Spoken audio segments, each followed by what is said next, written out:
page 57 of 111, obviously there's council, or there's options, outlined in the administrative report. Town council may move forward with the notice of motion as presented. We may want to investigate some additional policy and regulatory tools within that toolbox, and council may determine if additional information is required, such as a comprehensive parking review or other tools that are unrelated to parking altogether as it relates to bylaw or economic development activity. Finally, on page 58 of 111, from our experience, we would recommend a comprehensive review of all those tools available to achieve the councillor's goals for economic development. And we do recognize that that investigation will come with time and cost to the town, but we do feel that there are some inherent risks in not understanding some of those consequences of this motion, albeit supporting economic development. I think is a very worthy cause, and choosing the right tool to support it, I think, is in council's best interests. So that concludes my part of the presentation. The very last slide there is just a land use district map for context, just to show the central business district in context with the other land use districts that are adjacent and nearby. So that does conclude my portion, and I'm happy to field any questions that you may have. Okay, thank you very much, Mike. Questions, comments? I've got some. I've got Lana and I've got Wilkie, so we're gonna go Councillor Hamilton first, then we'll take Councillor Wilkie next. Okay. Just for clarification, our cash in lieu system that we currently have in our existing land use bylaw, can that be used to get rid of all parking requirements for a new business? I'm just curious if someone wants to pay to play and they have no parking available, can they just buy out all of the required parking for their business? It's not clear. It just says on-site parking space is deficient. So however they may be deficient by, they have the option to do cash in lieu. Yep. Page 113, 29 1.8. I just wanted to get Urban Systems feedback on that. Well, your mic's not on. Oh, your mic, Todd. My mic's on. No, Okay. if you turn yours off, Mike needs to hear the question. Okay, Lana, go ahead. One sec, Mike, here we go. Mike, did you hear my question? I was just wondering if our current cash in lieu policy, if there's a maximum or if there's a restriction on how many spots we can use cash in lieu for. I'm just wondering if that mechanism can be used to alleviate parking concerns on some of our businesses. Through the chair, Councillor Hamilton, I apologize, I don't have the policy in front of me, so I'm not certain. If I may, I'll read it. I've got Councillor Gordon here, Mike, sorry, is actually gonna read it from the bylaw. He brought his, so he's got it circled off. So in our bylaw, section 29 deals with the different minimum number of parking spaces throughout all of our land use bylaw, regardless of this district or zone. So 29.1.8 says, notwithstanding section 29.1.1, which is the requirements for parking, Article A, we may accept a payment in lieu on the number of on-site parking spaces deficient, which payment shall be based on the amount of money council considers reasonable in lieu of the equivalent parking space to be provided by the municipality elsewhere in the same district in which the development is proposed. So, not a lot to read in between the lines there. There isn't a specific number that is highlighted. It depends on, so for instance, in restaurants, let me see, something that would be similar to Mr. For our, I'm thinking of Formation Martial Arts, Elliot. Don't include any financials when you. No, Okay. so I suppose he would be something similar like a curling rink. It tells us that there's supposed to be 6 spaces of parking for each sheet of ice. So let's say hypothetically we come into a lot of money and we build a nice sprung structure that includes an arena so we can put in some sheets of ice. So if the developer could not find the space to put in that curling rink, had to, and the parking space is required for each sheet, we then as a council, as a development authority, can deem it advisable that we'll accept a payment in lieu up to those 6 spaces per sheet of ice. Because there's not a specific amount that is so delineated in section A of 29.1.8. In other words, you're right. So, But- I've got, Yeah. oh, sorry. No, there's Yeah. no motion on the floor, so I'm not gonna Yeah. speak to the motion. So I could give you a quick context as well from personal experience in the last council. We did have a business come to town.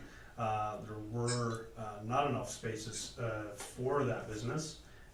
So 6 lots were allotted at a certain value, and that check was sent to the town, and it was carry on your business. Mhm. So it can be done as simple as that, but there has to be a certain amount of parking for sure, and then you look at what's over and above. No, No, no. No, you it couldn't doesn't- say- it doesn't. We'll give you 0 parking, you just give us all the money. We that's could. what the We bylaw could. says, The I think. bylaw We says we could. can do that. I've been I on guess common NPC sense for a would long time. pick that, okay. And So, that's what I wanted to. we've got Wilkie, and then we're gonna go I'd like- to Todd. I'd actually like Mike to be able to comment on sure. what he heard. Yeah, go ahead, Mike, if you like. Thank you, Councillor Gordon, if I may ask a question through the chair, would you mind repeating 29 sub 1 sub 8, is that correct? Section All right, so 29.1.8, subsection A. So 29.1.8 says notwithstanding, section 29.1.1, which tells us the specific parking and loading facilities, that's 29.1.1 on page 109 of the land use bylaw. So 29.1.8 refers back to that notwithstanding, section 29.1.1, and excluding residential districts, should the development authority deem it advisable, it may accept a payment in lieu on the number of on-site parking spaces deficient, which payment shall be based on the amount of money council considers reasonable in lieu of the equivalent parking space to be provided by the municipality elsewhere in the same district in which the development is proposed. Thank you, Councillor. And my interpretation of this clause would be that a development proposed 0 parking and established that they have deficient all parking. That would be my reading of that particular Okay. clause. All right, you're right, Lynn. Yeah. And Mary, Yeah. and Gordon, you were all right. I'm never wrong. I was wrong. So, I admit don't worry, that. I'm Okay, thank you, I'm Mike. not gonna debate it until we have a motion. We got Wilkie first, and then we got Cindy. So Wilkie? So are we debating the motion, or are we just Yeah, asking questions? We're just asking. Thanks, guys, for a good report. I think it lays out the considerations well. Obviously, in my mind, there's a couple of big repercussions questions that I have to understand better before I think I can act on something like this. The number 1 would be refunds, and number 2 would be that unintended conflict potentially between neighbors. So I don't think I have that information today. I think I need to understand it. But if I go to the higher level of this and just give some thought to how we could accomplish what we're trying to accomplish here, without significant structural change to our existing bylaw, I look at that parking in lieu section and I ask myself, why couldn't we just set policy that would indicate that the fees for parking in lieu are equal to 0 on a temporary basis? It's an incentive, perhaps, to new businesses who may be looking at moving to the area, right? And to me, that allows us to have the flexibility because look, my concern about completely removing parking requirements from that commercial central business district is, I guess I have hope that at some point, we will not have a whole bunch of extra land sitting around down here. And at some point, we may be tight on parking and we might need to make provisions for that. So I guess I'd be curious to hear your thoughts, Mike, on whether that approach could accomplish a similar aim which would then require us to put it back in at some point down the road if we decide to. Okay, we're gonna go to, Mr. Sharp first, and then we'll go to Mike. I'm not quite sure on the order of proceedings here, but we're starting to get some pretty detailed questions, and we don't have a motion on the floor yet, so I think all these questions and discussion and debate should likely come out after there's a motion made, so just for the mayor's consideration. Yeah, I kind of wanna ask the questions to see if there's gonna be any amendments, but that being said, process is, we should throw the motion out there, Councilor Gordon. You wanna hit your button there, Mr. Sharp? Yeah, I look forward to the debate that we're about to have. I think because of the actual process involved with the motion, I want to stick with option one, that council direct administration to move forward with the notice of motion as it is presented. We will find this out. All the information that we are going to be requiring as a council, I believe, can do that. So if I may speak to the motion as to what my concern is, we have mechanisms in place already with conditions and allowances and variances. All we need to do is read through the land use bylaw, and we can see this location has an exception on it, this location has a variance on it, and this location has an allowance on it. If I'm a developer, if I'm an investor, I'm wondering what's the process to get that variance. I'm wondering what's the process to get that allowance. I'm wondering what's the process to get that exception. Because we don't have a policy that dictates the process of an exception to an exception to an exception, and so on and so forth. We have these allowances where I'm a big guy who's black and white. If I'm a developer looking to come in to invest, I want to know what I can expect from the minute I sit down with a development permit and put it into the hands of the town planner to go through. I want to have a defined timeline. I want to have a defined expectation so that I know what I'm investing and how much it's going to cost me. And I'll close with a for instance here. If I'm a developer, if I'm an investor, and I look at a piece of property that, hey, this is cool, this could meet something that I want to see happen as an investor. And so I come along, I come into the town, and I start reading through the land use bylaw as it's currently written with the parking expectations and the potential for a cash in lieu allowance. I begin to have to work that into my module, or into my model, pardon me. So perhaps I've already gone through a $750 application to get a line of credit or a loan from BDC. They deny me. I then go to one of the main lenders such as ATB or RBC or CIBC, and they deny my model. I then go into my third lender, my lender of last resort, such as Community Futures Highwood. And now I look at the land use bylaw, and I have already invested upwards of $3,000 in just applications for loans. And now I'm at a place where I get a lender of last resort to say, yeah, here's your money. Run with it and get your model up and running. Your business analyst is awesome. And then all of a sudden, before I have any income, I realize I'm 6 spaces short. So in the past, per parking space has been, if I'm not mistaken, right around $2,000 to $2,500. So before long, I'm $15,000 behind, plus all the different applications for credit I've done. As a local investor, I'm going to be hesitant in this economy to do that.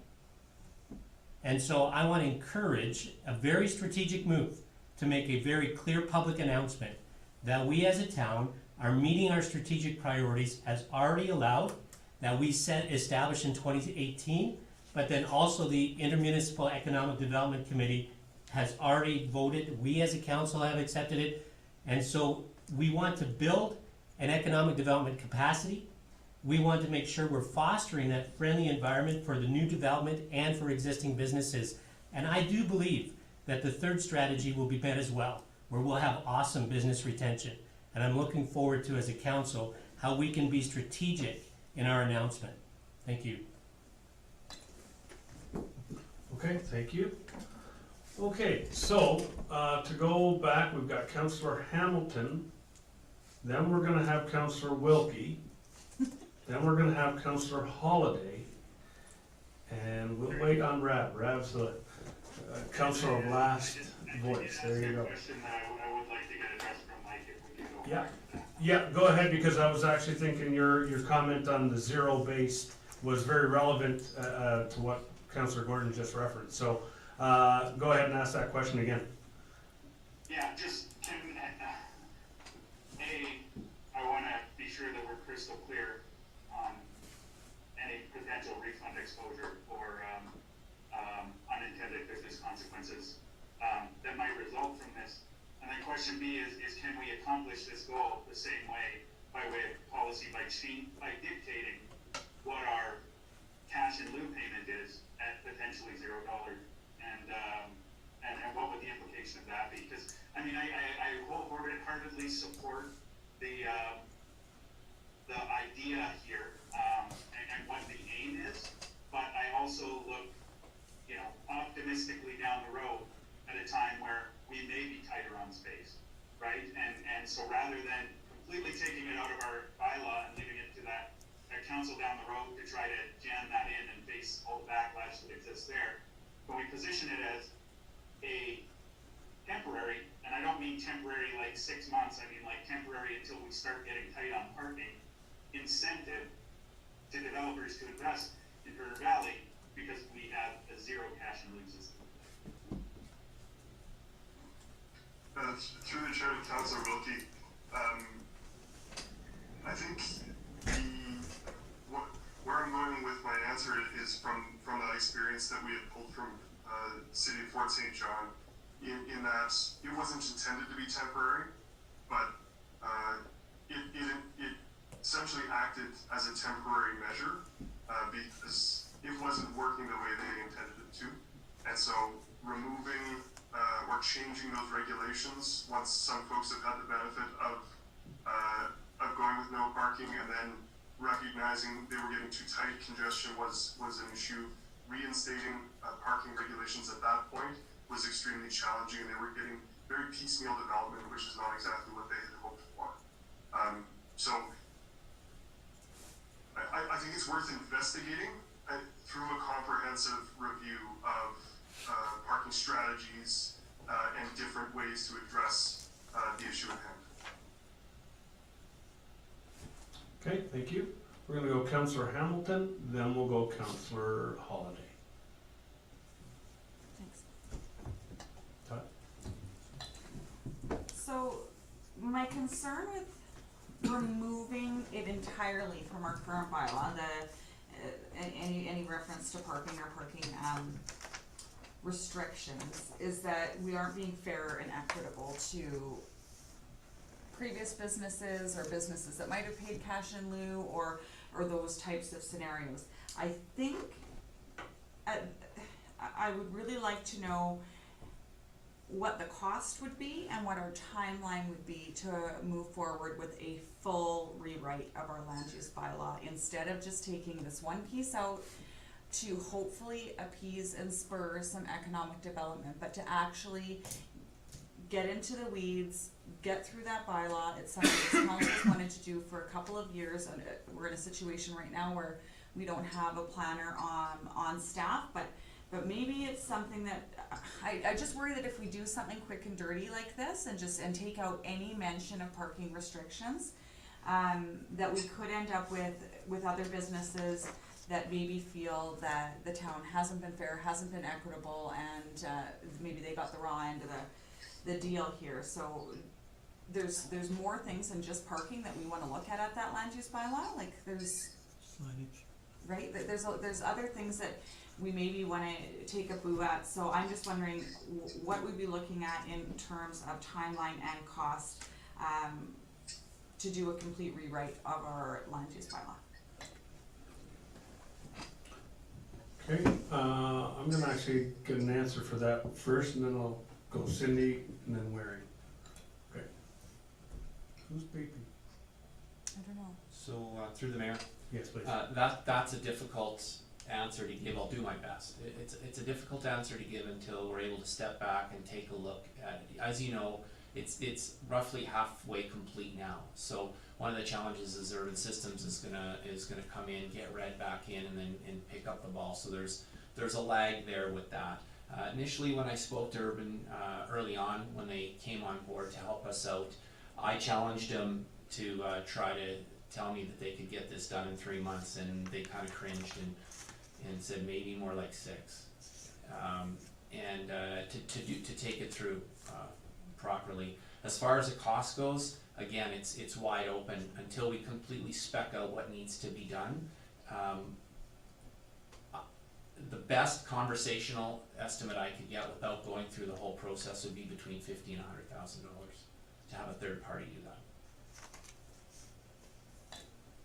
Okay, thank you. Going to go Councillor Holiday, then Councillor Waring. I had a glitch. Can Todd repeat the dollar amount? I missed that. Okay, Sure, no problem, Councillor Holiday. It wasn't a glitch. Between approximately 6 months to finish the second half, assuming there's no snags or major changes in direction, and between $50,000 and $100,000. And that was a high-level estimate, not having any sort of detailed specs or having a chance to go through and get a nature on the scope of the review and rewrite. Okay, I just wanted to go back to this cash and loot thing and the problems, being on NBC the last couple of years. What I've seen, and Jonathan kind of alluded to it, is that NBC has the ability to offer the cash in lieu as an option, but you have to submit your application to NBC and ask for it, and there's the uncertainty. It's not a guarantee, so when you're trying to design what kind of building, assuming it's an empty lot, or what kind of business to put in it, if you don't know what the rules are, you can't plan it up front. Because you don't know what you're going to be allowed for. So I think if we could find a way to take out the uncertainty, to say that, cash in lieu will be accepted in up to, maybe it's on 100%, maybe it's 80% in the central business district, right up front so they know the rules. I think that would be helpful rather than leaving it a vague MPC can allow for it. Because it would be a planning nightmare, I would think, for a developer to know what they could do with a lot if that wasn't a certainty. But I think the cash in lieu and having a central business parking area, municipal lot, I think is our best strategy long term for this. But we need to start having those conversations of where and how much that actually would cost. Because we don't really want to say to our residents, paying property taxes, that they have to pay for the parking lot for the businesses. The cash in lieu amount needs to be somewhat covering the cost, a realistic cost of what the parking spots would actually cost to provide. So I think these are things that we need to talk about right away, because we can't just say no parking required and find a field somewhere. Everybody does drive. We don't have transit. We have to provide parking somewhere. Those are my thoughts. excellent. Thank you, Councillor Holiday. Councillor Waring, I thought. Yeah, I'm very supportive of what Jonathan's trying to do here, so anything I say now that might appear negative is not meant to be negative. That's all good. My concern is if we take away all restrictions on businesses for providing actual physical parking, where do we put the cars? We've only got the car park by the swimming pool and the car park by the Flair and Derrick Library, which is available for public parking other than sitting on the street side.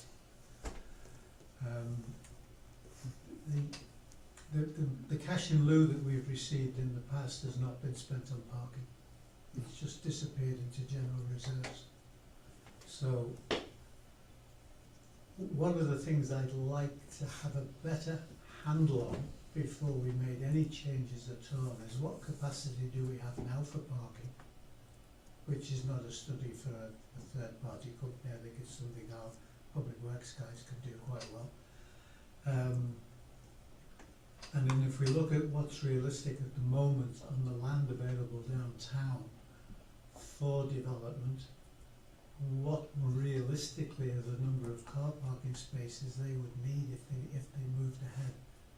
So we've got those lots at the bank, and we've got those lots up where Rona used to be, or where the, yeah, it was Rona originally. Yeah. So we might be looking top of the line, maybe 7 businesses moving into town. And if each one wanted 6 or 7 parking lots, let's call it 50 parking lots. Do we have space in town for 50 parking lots if we tell them they don't need to have them and they can pay us or not pay us? And that's the sort of thing I'd like to know before I get too excited. Okay, thank you. We're gonna go Councillor Gordon, and then we will go Councillor Rabb. Yeah, I appreciate the concerns of my fellow councillors. These have been concerns of mine since even moving to town and getting involved with economic development and how to encourage our current businesses. And I want to speak to a question Councillor Hamilton brought forward. How would this be equitable to our existing businesses? When I look at that, if I were a local business and I see, wow, I don't have a parking restriction anymore, I don't have to have that parking on site, how can I expand? How can I invest more within my business? I would look at that as a point of business retention, as a positive. I can now further expand here because I'm not limited to this footprint that I currently have because I need X number of parking spaces. So I would look at that as a major bonus, and I would look at that as an opportunity now to invest locally here instead of having to find land where I can build bigger. And I know there's been concerns already in town by one of our larger businesses that was looking at his footprint and wondering, boy, if I can't, I'm kind of restricted to my expansion on this property, and where am I gonna move? And more often than not, that question is, I'm gonna move to another town. So I wanna make sure that we have that from a business retention perspective of being equitable to existing businesses. Question on where do we park? That's a great question. That's been a problem of this town for many, many years. I think we have options that we can consider. It is a matter of public record that we have had those discussions on some available land potentially, and I think that that would be wise for us to pursue that and see how we can make that work. The problem I have with waiting and waiting and waiting is that we will end up waiting. And I'm not a fan of delay. I'm a big fan of leveraging the current situation. There are, with Community Futures Highwood currently, there are 3 loans. Alberta Tourism just brought out a new loan, and I think it's now is a great time to let our investors in our region know that we are on their side, that we want to be open for business, and this is now a loud announcement that we are. So how can we help you? And I think this is a great opportunity to do that. Okay, thank you. Councillor Rabb. Thank you very much, and thanks fellow councillors for a good discussion here. When Councillor Gordon brought this notice of motion up, I thought it was a no-brainer. I thought, what a great idea. You know, my experience with MPC, a lot of the roadblocks that we seem to put in place are in front of developers was parking. And certainly the Eau Claire business was a parking issue that was sort of came to light. So it seemed to me that was a real wise thing to do. But then I look at the report that Becky and Mike have done from Urban. I see that there are some caveats and there are some experiences in other towns that maybe aren't so positive, that maybe it's not a really great idea. So that brings me to what Councillor Hamilton talks about, you know, maybe it's time we still need to get this land use bylaw done. And you know, if we do that, maybe we can do that in light of the whole package, including parking. But then when I hear the numbers that Mr. Sharp shared with us, it's kind of fairly sobering thoughts. So perhaps we need a planner sooner than later. I don't know. Anyway, that brings me to Councillor Wilkie's point. I think if we'd be remiss if we didn't listen to what he had to say, because what he's saying is that let's leave the bylaw the way it is for the present time until we get the land use bylaw and parking and all that sort of set.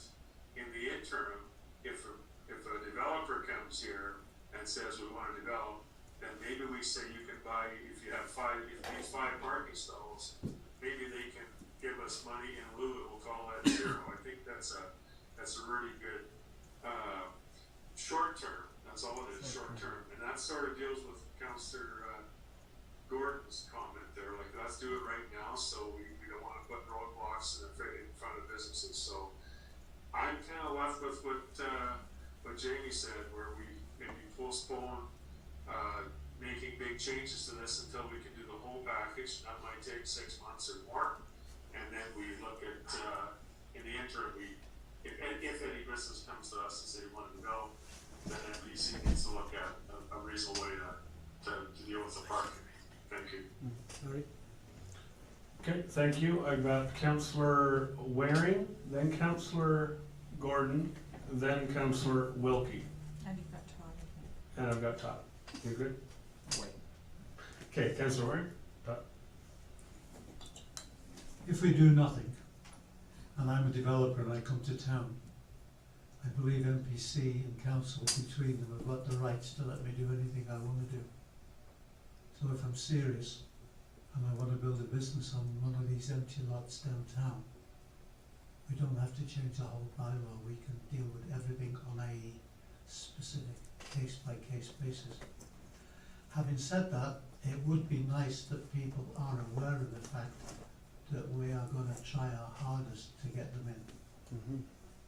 Now, again, I'm not being disparaging to my fellow councillor here who's done a lot of work on this, and I know where his heart is and his head. And I think we've got enough in place at the moment that a serious developer coming in can be dealt with. We've learnt a lot in the last couple of years with Eau Claire, and Far for that matter. I drove to Rona on Sunday afternoon with my beloved to buy flowers, and I couldn't believe the number of cars that were parked, starting at Tim Hortons, and both sides of the road, all the way up to Rona and back. And everybody was in Hard Knocks Brewery. Yes. Which is impossible if you're sitting 8 feet apart, but never mind. So, Under the bus. yeah, but that's why it's good to know what we've got available, what future possible parking areas are available, so that when we get these questions that people want to come in, they want to develop, they want to know what they can do with parking and everything else, we can say, no bother, no worries, there's a place here we can make into a car park. And if we're going to charge them $1,000 or $2,000, depending on the size of the business and how many cars parks they need, we've got the ability to get people into the town as it is if we want. Okay, thank you. We're gonna go Councillor Gordon, then Councillor Wilkie. Yeah, mine is a question for admin. After you've heard this discussion, would this not be sorted out by moving forward with the notice of motion? So that you can review what council's looking for within this parking restrictions and the amendment that's being requested? Sure. So through the mayor, Councillor Gordon, your notice of motion is just straightforward. Okay. Remove parking, basically scrub the parking requirement and bring first reading. There are other options available for council to consider in the options in the RFD. They could choose to do any or all of those to get a better sense for what other tools, as Mike has said, are available to achieve your intent, if that's the course that council chooses. Okay, thank you. Gonna go Councillor Wilkie, then Councillor Hamilton. So this is a question for Todd and potentially for Urban. Wow. To me, the big question comes down to, I'm 100%, I think that there is a value in acting on something here in order to demonstrate the commitment that we have. And so my question would be, because I'll tell you from my perspective, being not a planner, never having built a parking lot in my life, when I look at our community and I see the parking lot at the pool and the parking lot at the Flare and I see some available parking around, it feels to me like there is a surplus of available parking at the moment. Now, the question that I would love to get answered is that something that could be evaluated fairly quickly? And the reason that I would love to have that information available is that if we were to evaluate that quickly and we were to look and say, you know, realistically, we've probably got a surplus of 25 stalls. amendments are, when we include the on-street parking and we include all of those lots that I talked about. To me, that gives us an opportunity to say, look, we basically got 25 freebie stalls. Let's give a window where somebody can come in and take those 25 stalls and put together a development at zero cash in lieu in order to bring us up. And then we get to that point, we need to have the discussion about how we handle things going forward. But my gut says that there's some solution here where we have capacity that we can take advantage of on an interim basis. And Councilor Rob, I think that's exactly what you said is on an interim basis, and that's my perspective on this. I want to make a move that says we'd like to do everything that we can, but we can't. I really struggle with completely taking parking out of the land use bylaw. I do think there's a broader exercise that needs to get done, but in the meantime, I'm just thinking about quick exercises we can do in order to maybe make some changes in the interim. Okay, thank you, sir. I have a question for. Yeah, I've got Hamilton and Gordon. I'm gonna let Gordon has a question, and then Hamilton's gonna have a go. So my question is for our planning department, urban systems there, Mike, or what's her name, Becky? Becky, sorry.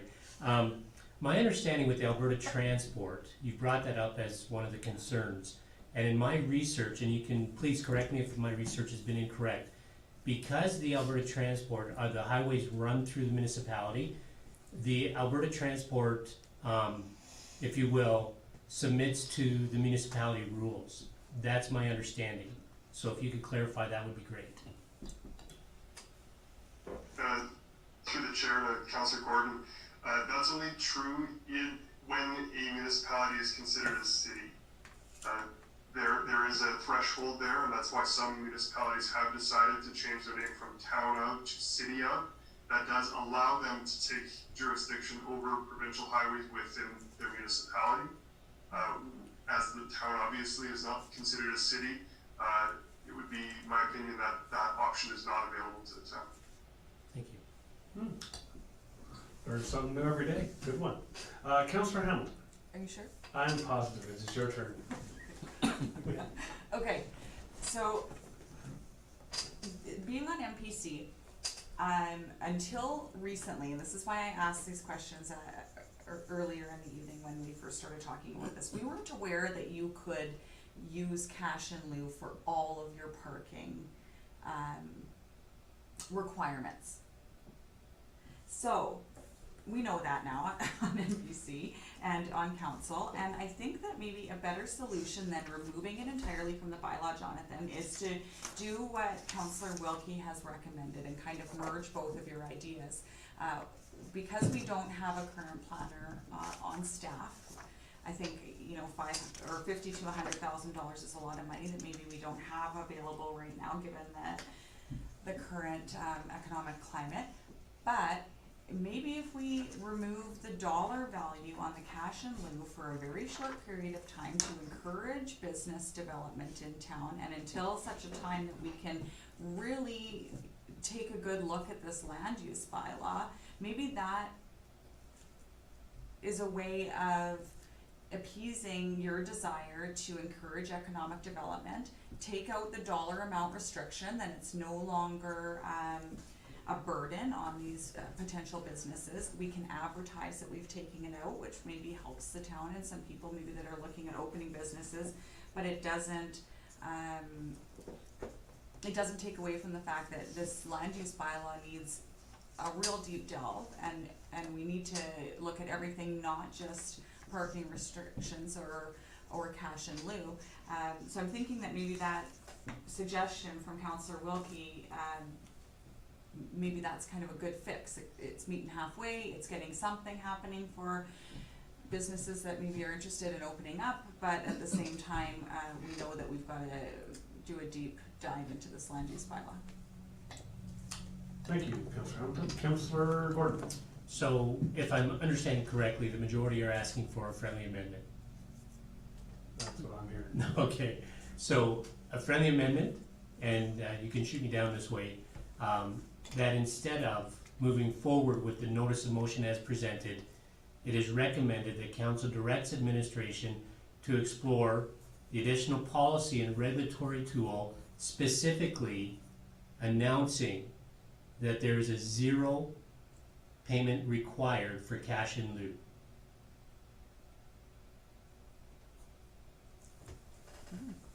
Does that work, Councillor Wilkie? And then would you? I think so, and that would bring back some of the implications, right? Because that's the thing that I have some concern about is just what some of these specific implications of that might be, and specifically the refunds issue concern me, and so I think that direction would include bringing back those ramifications, so that was excellent. And if I may as a follow-up, because we don't have options from extra municipal land to be used as a parking lots correctly, or currently, pardon me, we're not looking at including that in this currently, to make it a very minimal land use review. Can't we just take option 2? Okay, Well, I have option 1 on the board, that would have to be. yeah, so what we've got Todd, we've got Cindy, and I got Mike up here as well. So we're gonna go Todd, Cindy, Mike, and then we're gonna come back to your further comment. Just so we can make sure that we've got everything clear. Okay, Todd? Okay, as we have a friendly amendment and we move down a little bit of solution finding here, I noticed you pointed out, Mike, I wanted to hear what Mike and or Becky thought about the implications of that. I also, I've heard a few themes here. I've heard cash in lieu, I've heard questions around whether we have ample parking or not, and certainly what might meet our longer term demands to incentivize that. And excuse me, questions around the cost of a land use bylaw review. So I want to come back to the third item, cost of land use bylaw review, after we hear from Mike and what he might have to say. Yes, thank you. So we're gonna go to Mike next. So Mike and Becky, just so you know, when I'm making all these hand signals, that's actually me indicating that I've recognized you. So Mike, if you were to put up 2 fingers in your little window and you see me give you the 2 back, that means I got you. And Becky, I see you going like this. No, it's not your boxer. I'll just recognize you like that. Same thing, right? So, Cindy, Mike's gonna go, then it's you. So, Mike, you're next. Thank you, Mr. Mayor. So, Did you hear? yeah, I would agree with Mr. Sharp. There's a pile of different themes in here, and I guess just breaking down a couple of them. Related to the $0 cash in lieu, my fear is that that in essence removes the parking requirements. So if people are not required to pay cash in lieu, and cash in lieu can be taken for all stalls, it essentially nullifies it essentially accomplishes the exact same thing as removing the parking requirement altogether. So I would caution council that it's just a different way to skin the cat, as it were. It's probably a more circuitous way to do the same, but I would caution that it's in essence doing the same thing. Back to one of the items that Councillor Wilkie was asking about, just low-hanging fruit, as it were, or a quick solution. One thing that you mentioned several parking areas that are going unused at the moment, and are there ways of us to investigate parking availability and parking utilization fairly quickly? That's typically the process of a parking management strategy, looking at it again comprehensively, looking at the parking availability for the public. It doesn't necessarily look at private lots, but it certainly can. The other part of it is looking at parking utilization. Now that's one key piece that it tells us where people are parking and how long they're parking for. I think part of the challenge that we're in just at the moment through a global pandemic is that we're not going to be able to get accurate utilization numbers. And so making a decision based on utilization during this time will not necessarily be reflective of normal times. Final comment from me on just the different themes that I've heard right now. understanding that parking is an issue, having hard data to back that claim up, and trying to get away from anecdotal challenges that one developer is facing or another landowner is facing. If we are able to more comprehensively look at the situation, we can actually get data to inform the decision making, as opposed to basing it potentially on some anecdotal information based on specific challenges. So, sorry, there's lots there, Mr. Mayor, and hopefully that answered a few of the questions. Yes, thank you. Todd, you wanted a quick comment before we go to Cindy? I'll defer to Councillor Holiday. I'm waiting on I'm sourcing an answer for council here. Okay, thank you. Councillor Holiday. Yeah, just waiving the fee down to 0 still doesn't answer my concern that I brought up earlier, that there's still a level of uncertainty when a developer comes in, that MPC has to approve them for cash in lieu rather than requiring it. So I think we need to look at that. But I'd really like more information from admin about our parking options and availability for developing a municipal lot. You referenced some, some vague references to some options. I'd like a little more detail on that before I made a decision on this. So I'm concerned about, the timelines, obviously in your original motion. Because I really do think a municipal lot for all of our central businesses downtown, we've just got to get our head around that, and get an actual plan for that before we open things up, is my opinion. I know everyone wants to do something right now, but I think we actually have to have a concrete plan for where these cars are going to go before we open it up. Okay, thank you very much, Councillor Holiday. Okay. I feel like we've had a lot of conversation on this. I think we can wrap this up. I am going to go back to Councillor Gordon's amendment. So to clarify, Ms. Thompson, did you write it down as he dictated it, just so we're clear? I tried, but... Okay. So we also have to take into account of what Mike from Urban mentioned, that if we were to go with the 0 cash in lieu, effectively that's a certificate. I'm not even going to try that word, it's too big for me now. A roundabout way of going right back to the same direction of removing the restrictions. I haven't weighed in, but I kind of agree with the Wilkie Rab mindset here. We need to do something. It needs to be supportive of Councillor Gordon's intent. And I think we're all supportive of the intent. It's how do we get there? For me, I feel there is more information that I kind of want to have, but I'm not willing to go all the way, I guess is my problem. I kind of want that easy win without going so far in that now we have to backpedal in the future, which of course rolls back into what Councillor Hamilton said in terms of getting our land use bylaw wrapped up. We as a council agreed a few months back that we were going to push that out until our new planner got in place. That was a decision we made that we knew was going to come back to haunt us, and I think this is exactly where we're at now in terms of hindsight. But it is what it is. So I want some more information for sure. And does the amendment give us that? Waring, what's your thoughts on the amendment in terms of what do you need for this decision to go forward? For me, it's well written in option 2. Option 2 encompasses everything that each council has brought up tonight as a positive and a way to move forward. The only thing it doesn't have is a timeline. So, for example, if we want to make some sort of announcement to get it out there in the big world of developers that we're doing something on this, and it's carefully worded, without giving the shop away. I'm all in favour of that.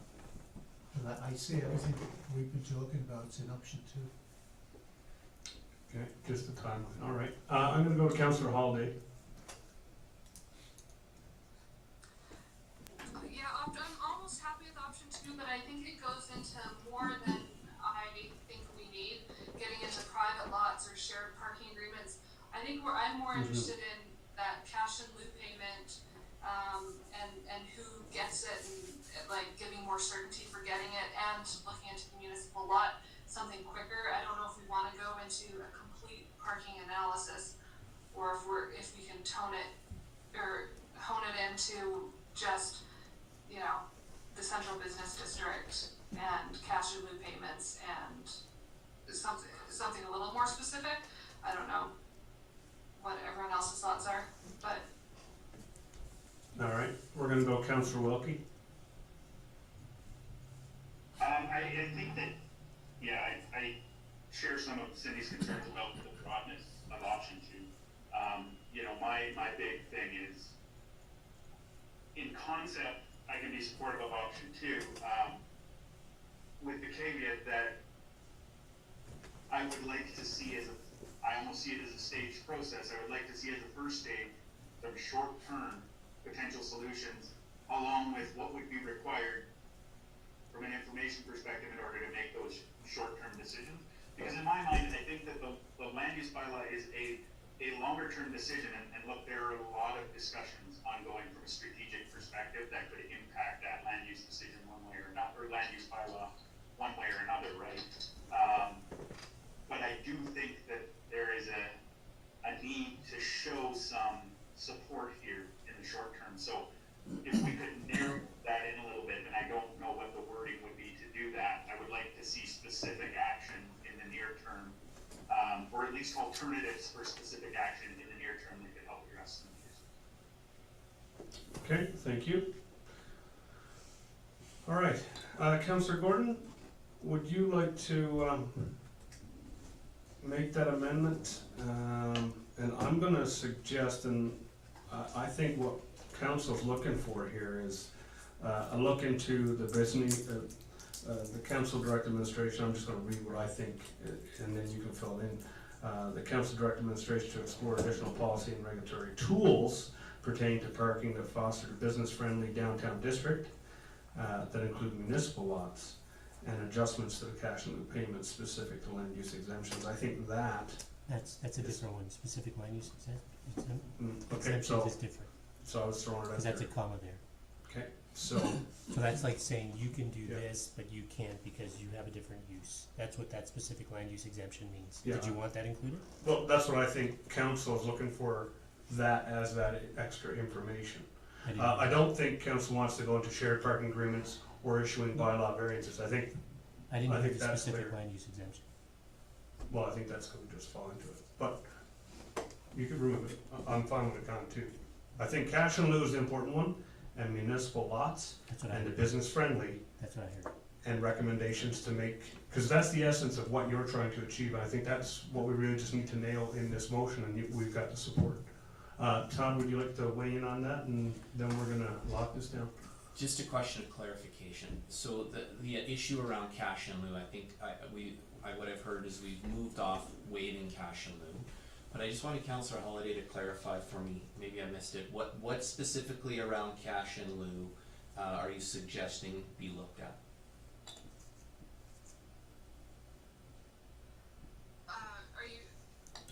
Was it how I was talking about the uncertainty that developers have because they have to go to MPC to ask for cash in lieu, so they have to come up with a whole development application or permit application, come to MPC and hope that it gets approved.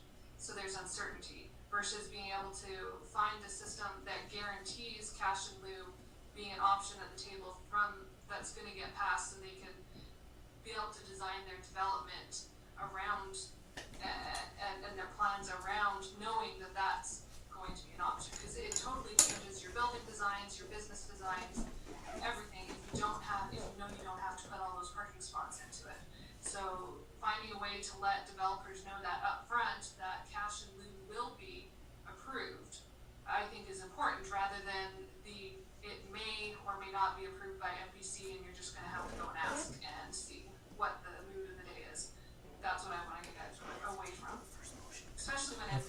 for however many years didn't know that they could actually do it for 100%, so. My understanding is we have to table the first motion, so talk to Hannah.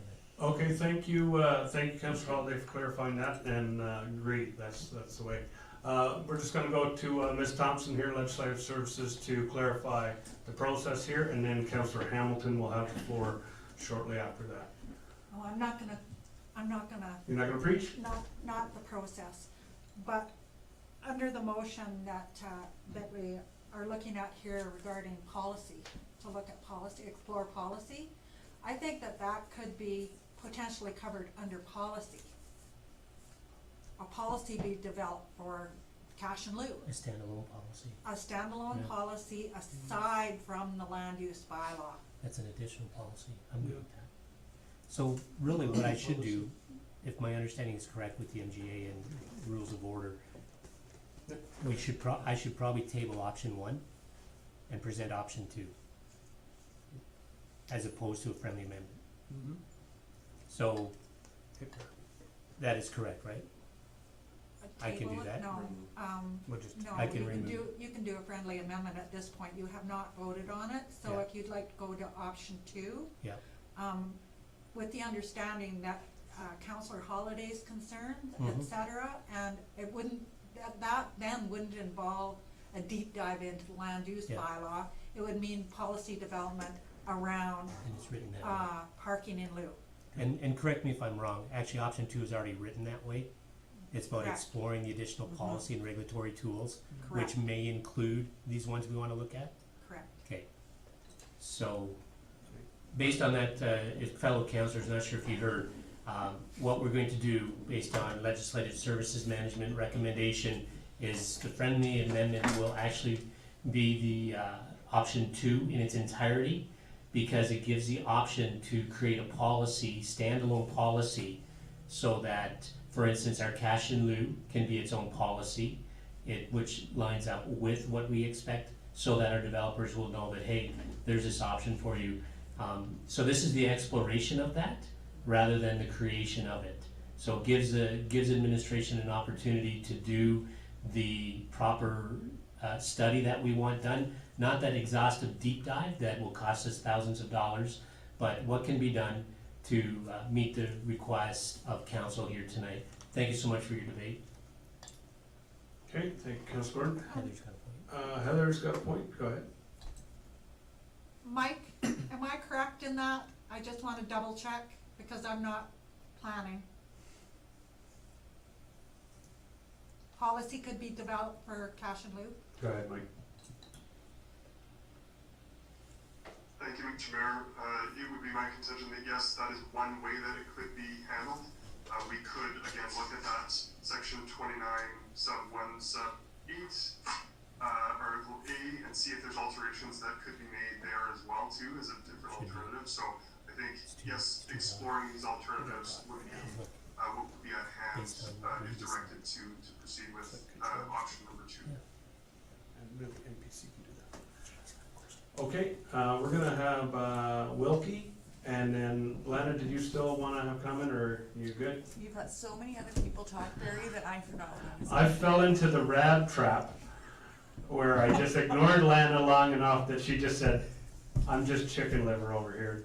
She didn't say that, she just said let something people else, but I'm talk. not gonna say it. So, Wilkie, I talked so long, she's forgotten what she was gonna say. So I'm gonna let you have the floor, and then she's gonna remember. Anyway, but, my only addition, So I keep making it. Councillor Gordon might be, or for consideration might be to put some sort of a timeline around it, and the reason for that is there is a fairly broad sweep that's included there. But I think that there's potentially an interim report or an initial report that could provide some of that low-hanging fruit, right? And I'd like to, rather than wait for every answer on that list, have some information come back that can provide some action for us. So, I would throw that out there, as an amendment to maybe say, with an initial report to be presented at, and I would defer to, administration, I guess, on what would be some reasonable timelines to bring back some initial information and some initial views on some low-hanging. Okay, thank you, Councillor Wilkie. Mr. Sharp, timeline-wise, we have 2 meetings. We have June 15th, and then we're gonna have what we will explore later, the 3rd week of July, most likely as our next business meeting. Obviously, this is not something that you've got on the top of your fingers, but I'll ask it anyway. What do you think for timeline here? Well, clearly this is a priority for council. If I could be clear on specifically, if I'm clear on, let me repeat what I think I heard, and then I can give you the answer. So we're gonna investigate additional clarity around cash in lieu as an option, and some guarantees around that. Those are my words. I've heard some sort of understanding of, for council's benefit, some sort of understanding of parking that's available, to give you a sense of that. I've also heard the possibility of looking at 21.1.8 in the land use bylaw. Those are 3 things that are jumping out at me that we heard. Am I correct? 29.1. Right, oh, sorry, yes. I would say yes. Anything else? Sounds like And of course, the policy tweaking, so that falls into it. that does, yeah. So I think we're good here, guys.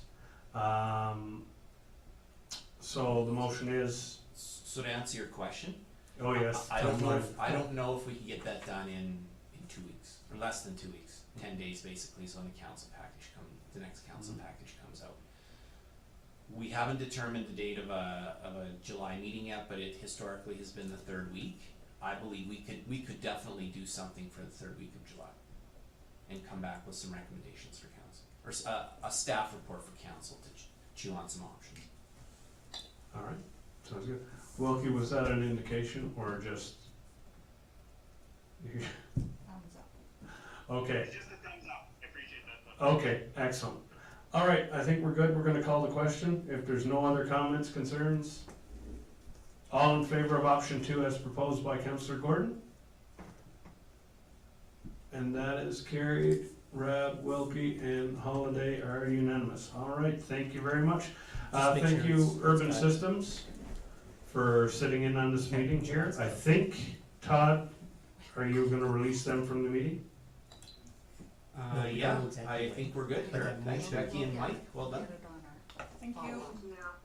Thanks, Thank you guys. very much. Appreciate the hard work you put into that. Can I say thank you? Yeah, absolutely. Yeah, as this was my motion, my notice, I really want to thank Mike and Becky. Your diligence and the report in there is well done, and the clarity throughout. Thank you so much. Okay, excellent. My computer is frozen right now, so we're gonna move on. I think it's 15.2, is that correct? Flowers.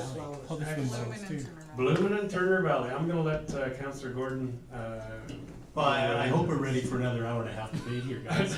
But I'm allergic. Bloomin' I and can't Turner turn. Valley, you guys are aware of this notice, so I'm not gonna go through it. It really is about encouraging our community at this time where, just to give us, as a community, a shot in the arm, a boost of community spirit. I really appreciated administration's work in the last 2 weeks cleaning up Turner Valley, having all of the bins available. Now it's a great opportunity to beautify Turner Valley. So I want to make the motion that council directs administration to prepare a report on the introduction of a 2020 Bloomin' and Turner Valley competition and provide an estimate of the cost to support such a competition, to present it to council at the June 15, 2020 meeting for further consideration. And just simply quickly speaking to that, this is something I know, just driving up and down Edward, going for long walks on a regular basis, just be a good initiative to encourage our town and to take some community spirit and even some community pride. And I think it's for me, I think it's a great opportunity. All right, excellent. I agree. Anyone at home, Holiday, Rab, or Wilkie, comments? Good. Everybody else, comments? Good. Excellent. I think that's an all in favor. So, all in favor? Excellent. That's all in favor. Holiday, Rab, and Wilkie are all good to go. Okay, excellent, so that's gonna move forward, we look forward to that information on June 15th. I'd also like to take this time to thank Councillor Gordon for bringing 2 notice of motions forward that created some great debate. And I've said it before, I'll say it again, this is the way that council needs to operate, is we need to bring these motions forward so that we can have that clear debate and get it out in the public eye that we're moving ahead on things. And yeah, so thank you for bringing those forward.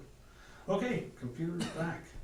15.3, Dr. Lander's memorial opening and hosting of Discovery Day status report, June 1. Mr. Sharp.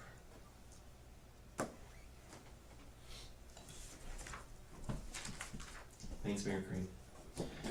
Just quickly, as you'll recall, on April the 20th, we brought an update to council around some of the gathering and other restrictions due to COVID in the province and the effects on Turner Valley facilities and special events. And at that time, the gathering and other restrictions prevented us from opening the swimming pool and hosting Discovery Days in the community. At that time, we said we'd come back on June 1st with an update and a recommendation based on what we knew, and that is what's before you this evening.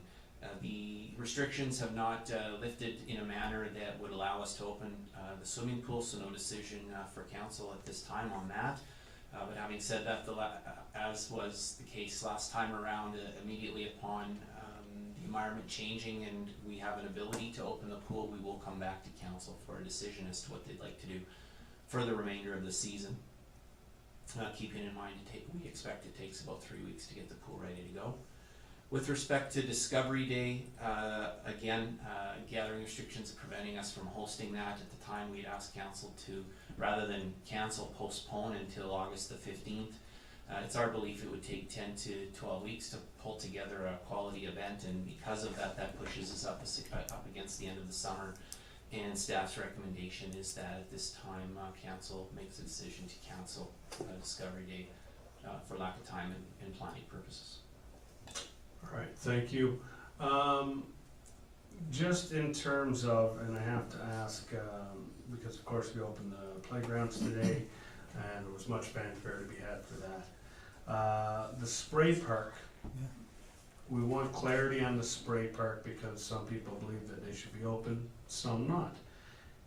What provincial guidelines does the spray park fall into in terms of relaunch timelines with the province? So spray parks are classed similar to swimming pools, so it would be part of stage 3. So if we see the Dr. Landers Memorial Pool getting a notification that it'll be open, the spray park would fall in line with that. Yeah, as those relaunch guidelines stand today, yes. Okay, thank you, that clarifies that. Holiday, Rab, Wilkie at home, any questions, comments? Wilkie, go ahead. Point of clarification, on the cost to plan and organize Discovery Day and $1,000, is that kind of our total out-of-pocket cost that we would expend on hosting Discovery Days then? Is that so that, I guess the flip side of that is that the full cost reduction that we would realize if this were to be canceled? I just want to be clear on that. That's correct. That's the town cost. There's sponsorship and other gift. I'll call them gift in kind contributions that would come into play. But out of pocket cost is $10,000.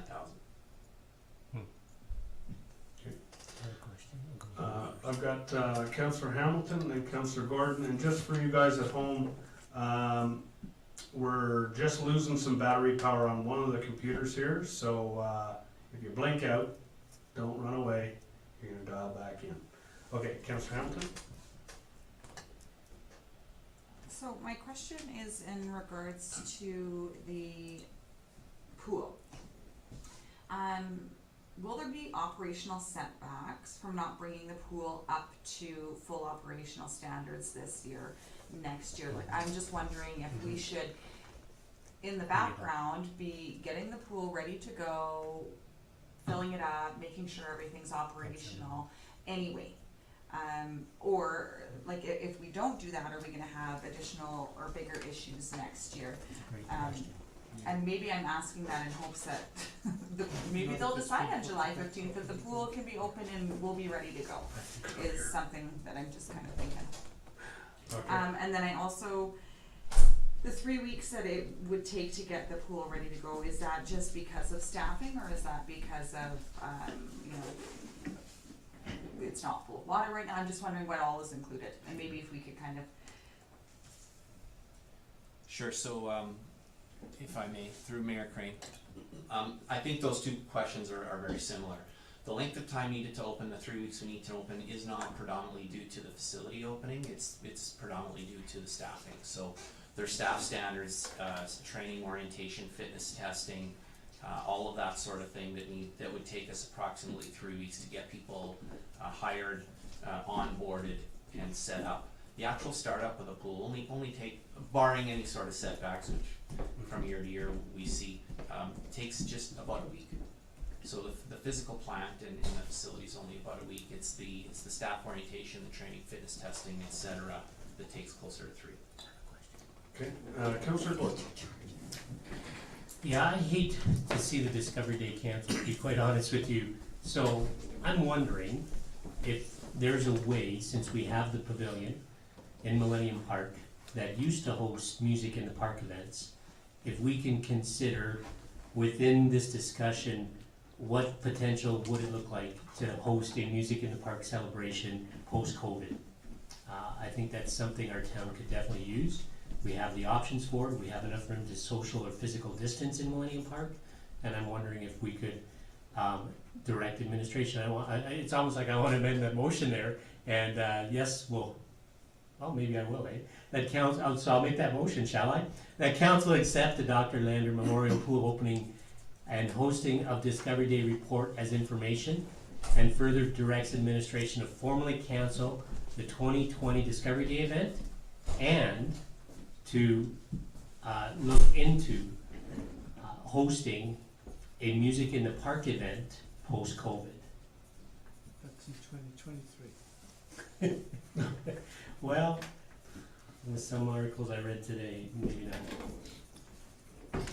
I'm just wondering if it's a correct way to go. I'd like to make that motion, that we look at doing that. Okay, I saw Wilkie up here, I'll go to Todd. Wilkie? Yeah, no? Yes. I might have been stretching, but I did have a question anyway, so I'll jump on this. No, I appreciate the sentiment, Jonathan, and I think there's definitely a need for something positive, something to look forward to here. So I love the idea of doing that. I also think if we're talking about a post-COVID world, that if we could host a music in the park day, we could probably host a Discovery Day, we call it Discovery Days Revisited, or Discovery Days and a half, or something that's in the middle, right? I mean, for the cost of it, I think it would be great to have something positive to look forward to. My issue is that I don't think we have any information to tell us when that might happen. So from an operational perspective, I feel like, you know, do we just need to cancel it and then maybe it's cancel and revisit some type of special event when regulations permit it.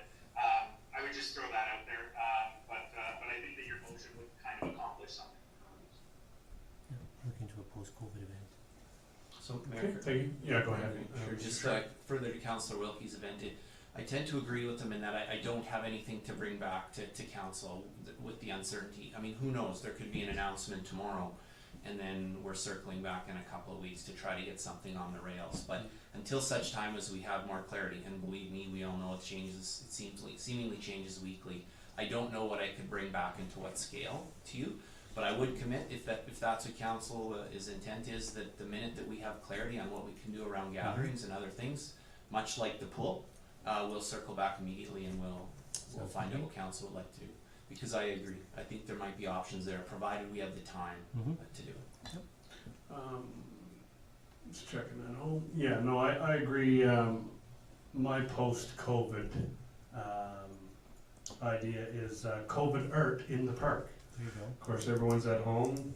Lots of hobbies have been picked up, so a COVID art in the park. So I wanted to talk with the Sheep River Arts Council about doing something like that. But again, it's post-COVID, so we don't know that date. But when that date is closer to being known, then we can move ahead on things like that. So I don't think there's any problem having that added to the end of the motion, because I think once we know post-COVID, we're gonna be looking at what multiple events we can actually do. So that could just be one of them. Go ahead, Ms. Thompson. She wasn't here for it. Would it say, and direct administration to look into a event Post-COVID. in the park post-COVID? Perfect. Perfect, yeah, That's all we need. because it's gonna take several different forms. Wearing, and then we'll put this baby to a vote. I did get a message from Gary Roundtree that he's got a group of people who are very interested to put on an event when the COVID restrictions are off. He was thinking something maybe a barn dance or along those lines. So Great. There you might go. be worth keeping that in the back of your mind if we're going to organise something. Perfect. I like free. All right. Oh, Cindy, go ahead. Just wondering if we could paint the nice little white circles in our centennial or millennial park that everybody else seems to have on the news, and be playing some music from the gazebo on Saturdays or something. Yep. With speakers, but you know, this might be with us for a while, so maybe thinking of some ideas that we could do with the circumstances which we have now, the realities which we have now, which is COVID. If, you know, administration and council wants to think of any ideas of what we can do here now, that would be great too. So, kind of like, I'm just saying, you know, the elf in the park type ideas that we love. If we could brainstorm some time or think on our own about ideas like that, that would be great, so. Excellent. Good point, Cindy. All right, guys. And I'll pop in a tree that nobody can touch it. Oh, yeah. Okay. All right. All in favor of the motion? Put your hand up, Rab. He's not in favor. There you go. He was Okay. sleeping. That's not how this works. Now we're good. That was a little dictatorship by Councillor Crane here, you know. Oh, it's funny. Okay, let me get my, okay, so that's passed. Let me just go back. IDC meeting. Okay, we're past old business, imagine that. Next is resignation of the IDC. 16.1. I can do that for you. Councillor Gordon, would you like to, give us a I'll quick defer close to notes? Councillor. Maybe I'll call Oh, sorry, Councillor Ray, go ahead. I'll defer Sorry. to Councillor Waring. Yeah, I've go ahead. spoken enough. Go ahead. Go ahead. Okay,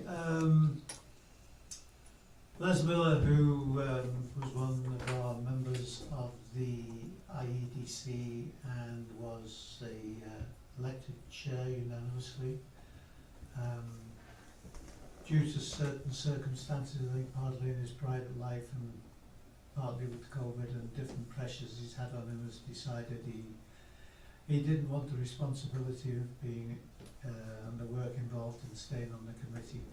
So about 2 months ago he gave us a heads up that he would be resigning as of the meeting in May, which he since has done.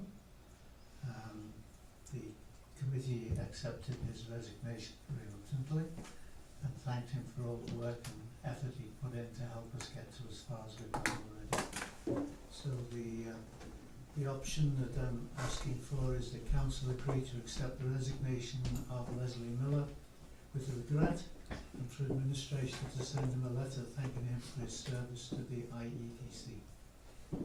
Excellent, thank you. Follow up by Councillor Gordon. Yeah, and just in case you're wondering, the interim chair is Chelsea Vogel, and we as a committee decided to leave the vacant member chair seat. We decided to leave that vacant until at least September, so that we can then take a look and have our administrations put out the notice to fill that position. Well, that's excellent, because that was gonna be my next question, so. I could have told you that, but You that's could. not what you asked me to tell you. That's right, that's right. Any questions from home? Holiday, Rab, or Wilkie? Straightforward, isn't it? Yeah, he certainly is a very community-minded individual, and I'm sure he was a great asset to the committee, so sad to see him go. Wish him all the best, and I fully support this option, so please Do if this passes, give us a letter and I will definitely sign it. All in favor of the motion? That's unanimous, thank you. All right. 16.2. Under new business, summer council meetings. Mr. Sharp? Thanks, Mayor Crane. As in previous years, we leave the summer unscheduled when it comes to council meetings, and through resolution of council, schedule if council meetings during the summer if needed. The last couple of years, we've had one meeting in July and one meeting in August, which seems to have been sufficient, and they've been scheduled for the third Monday of the month.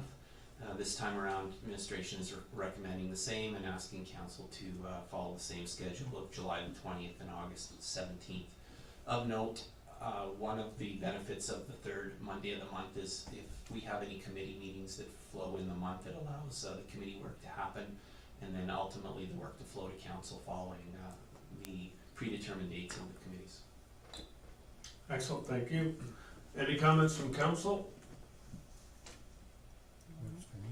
Excellent, I'm fully supportive of one meeting per. So we have that motion made by Councillor Gordon. Any comments? Now's your chance. Once, twice, third, sold. All in favor? And that's carried unanimously. Thank you. Moving on, 16.3. Is that correct? I think so. We have the audited financial statements. Ms. Middleton or Chair Holliday? Who wants to speak to it?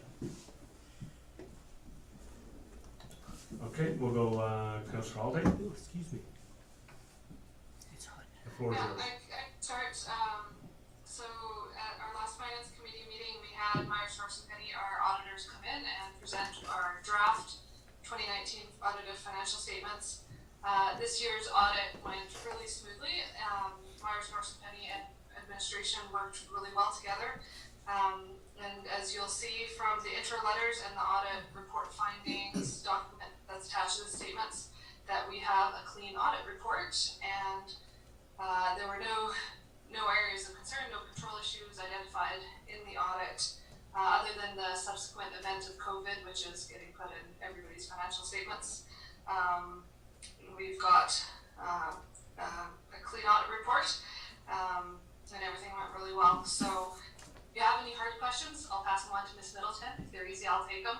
And once approved tonight, we'll post these to our website for our residents.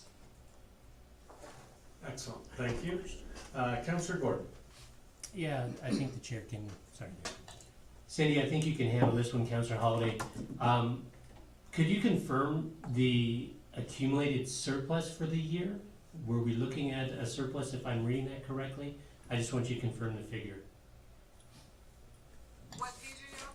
So potentially, oh boy, that would be page 81 of our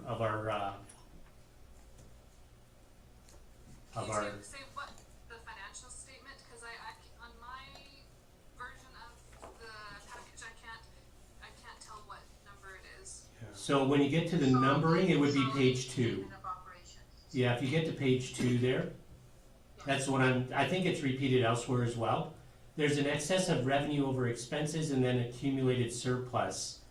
Am I reading that correctly? We have an excess of revenue over surplus, or pardon me, over expenses of 216, but then it's 3,184, and the accumulated surplus, if you look at 2018 to 2019, it's just a hair under 200,000. Are we looking at that kind of a surplus this year, or am I misreading something? What page are you on? Page 2.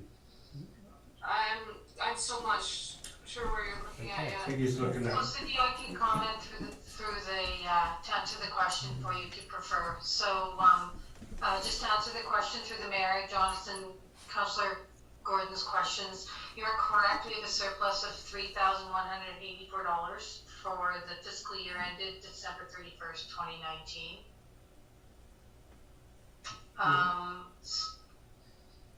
Keeping in mind that the believe last year we had a surplus of just over 200,000, I believe, but this year we had a much smaller surplus. It was 49,000 the previous year. Excellent. Yes, Councillor Waring, was that, just so Councillor Waring is clear, last year our excess over expenses was 216,345, correct, Councillor Waring? That's what you're saying? And this year is 3,184. No, The 216,345 is our budgeted, Thank you. yeah, is a budget number. Yeah, okay, last So- year's was 49,078. okay. That's millions. Oh, no, You're looking at that's, them wrong. I'm looking at it wrong. It's okay. Okay, you guys are right. We'll stop asking. Mm. Okay, Mr. Sharp? Go ahead. No, I'm fine. You're good? Councillor Hamilton? I just had a quick question on the increase in user fees and sales of goods. There's a, couple $100,000 difference there from our budgeted of almost 1.8 million to an actual of 2,052,000. I was just wondering what that was for. Yeah, I can explain that.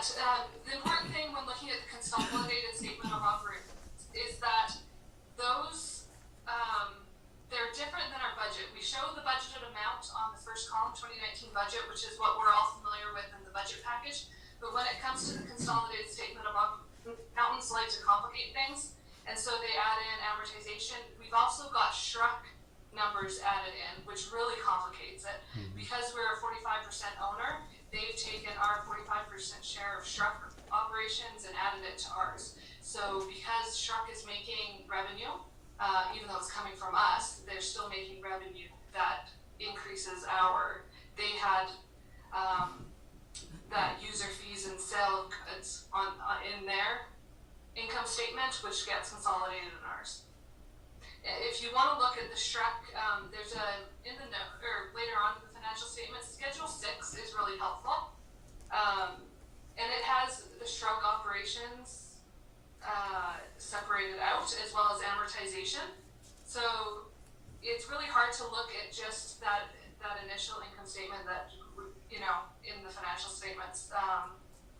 So if you look on that Schedule 6, you'll see user fees and sale of goods for SHRUC was 180,000. So you have to take that out. Okay, Councillor Hamilton again? So just to be clear then, that entire amount was the SHRUC being added into, sale of goods. Got it. Thank you. Can you confirm Schedule 6, please, Cindy? Is that page 10? Yes, page 10. Yes, right here. Page 10 of the report. Yep, second line in is SHRUC right there. Gotcha. Okay. All right, do we have a motion? Cindy, did you give us a motion on this? For option 1, I think it was? No. If you'd Yeah. like to. Now, it says in here, I actually probably wanted clarification. We're accepting them as amended because we had asked for the audit report findings letter to be updated. There was some new information that came in later. So there was no change to the numbers on the financial statements, but because the audit report was amended to reflect some more current information, it's going to be to accept the audited financial statements as amended. And I did just want to comment that audit report findings, it's not that common for municipalities to publish that, but we are being public with that, to be fully transparent that we have clean audit reports, everything's good with the finance and the audit, so we're making that public to everyone. So long story short, I'll give you the motion to accept the 2019 audited financial statements as amended. Excellent, thank you. I've got one more comment. Councillor Hamilton. I think the management letter was something we've been asked for in the past, so I think that's great that we're just including it. So thanks for that to the finance committee. Also just wanted to give a kudos to administration. A budget within $3,000 is pretty darn good, so thanks Corinne and town administration and to the finance committee for reviewing these before they came to us. Thanks so much. Had to spend like hell at the end to do that. Yeah, exactly. Thank you for wrapping that up first, Lana. And counselors at home, just so you know, my secondary Zoom device is dead. That's why you can't see me, so now you just have to hear me. Okay, if there's any other further questions, throw them out there. If not, we're gonna call the question to accept the option 1 recommendation from Councillor Haldane. All in favor? And that's carried. Thank you. Can I excuse myself for a glass of water? Yes, absolutely. Warm in here, eh? Thank you, Ms. Middleton. You are released from prison, as you see it right there, your virtual Thank you, prison. everybody. Yeah. Yeah, wine time. Okay, The rest is we're almost done. General correspondence.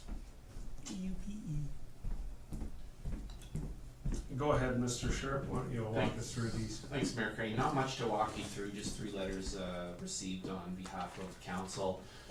One from the AUPE asking councils all over to consider supporting healthcare workers in these challenging times. The second is a resident letter of appreciation, and the third is an idea passed on to the mayor from a resident regarding trash to diesel fuel. Administration is just asking for council to accept these 3 as input. Jeremy's got a question. Thank you. Councillor Wilkie, then Councillor Rabb.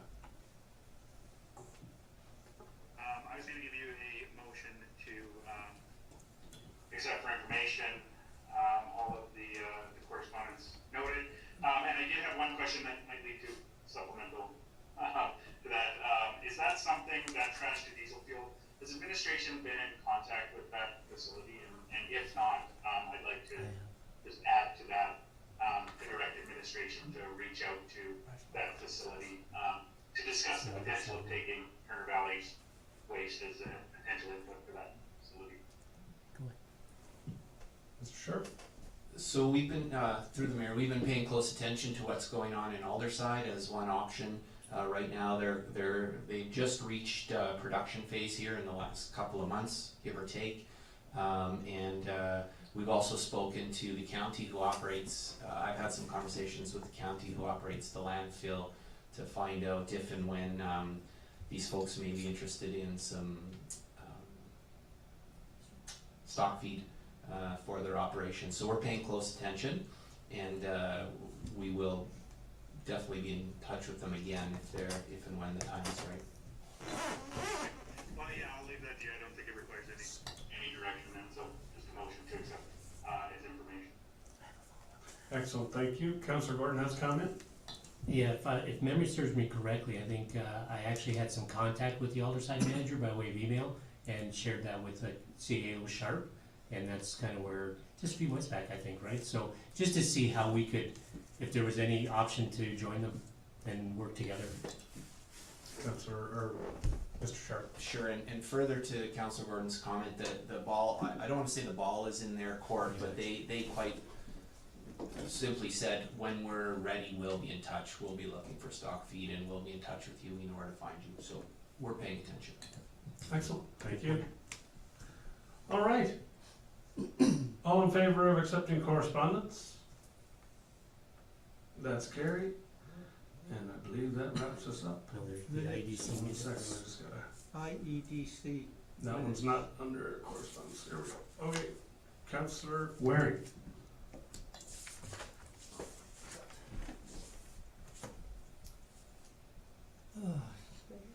Cindy, did you have a comment? Yeah, I just had a question on, like, for this resident, Joy Inman that sent in this letter. Yes. Is there a follow-up with her? Like, yes, we've accepted his information, but I'm assuming there should be some sort of process to say thank you for your letter and it's been read and whatnot. Can you just let me know what that process is? Sure, through the mayor, we acknowledge all of the letters that we get like this in the form of a quick email or a phone call, or both, just acknowledging and thanking them for the kind words.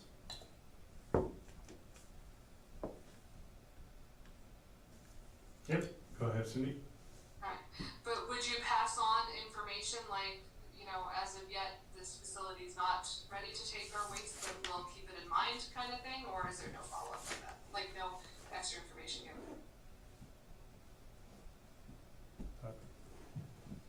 Sometimes we simply acknowledge the letter. If there's an ask in the letter, then we would follow up accordingly with the questions answered or some resolution to what the ask is. But oftentimes it's an idea that's passed along and just receives acknowledgement with no further action required. So in this case, it's an idea that we would acknowledge. There's no ask other than somebody passing that along, so we would make sure that they knew that through a follow-up phone call or email. Okay, thank you. Now, Councillor Waring, I'll take that motion of yours, that big detailed one that you've been writing down over there. Yeah, motion to accept the minutes of meeting of IEDC from the 12th of March 2020. Any questions? Feel free.